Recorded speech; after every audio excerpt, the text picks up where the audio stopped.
Hello there. Let's go through a quick walkthrough of how to create web clips for mobile devices in Jamf School. Starting on the dashboard, navigate to Profiles, Overview. Click Create Profile. Select iOS and an enrollment type, and then provide a name for the profile. Click Finish to create the profile. In the list of payloads on the left, select the Web Clips payload in the General category. Click Configure to add the payload. The Label field will determine what the name of the web clip appears as on the device. I'm entering Jamf 140. Provide the desired URL you'd like the web clip to open in the URL field.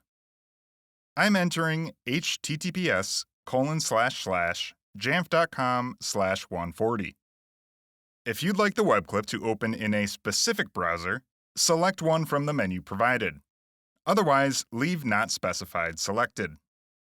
Next, provide an icon for the web clip. Jamf recommends these be no larger than 400 by 400 pixels and less than 1 megabyte in size. I'm adding an icon I've created and saved to my desktop. Finally, we can choose whether to allow users to remove this web clip or if we'd like this web clip to open as a full-screen application. If we opt to open the web clip as a full-screen application, we can also choose to hide the Safari UI. Click Save in the lower right to save the web clip settings. Next, navigate to Scope on the left. Click the plus sign, and then select a device group for deployment. Once your scope is set, click Save at the right to deploy the web clip. After a moment, the web clip appears on the device with my custom icon.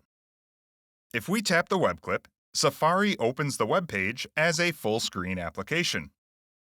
We now have the whole Jamf 140 course just a tap away on our device. Thanks for watching.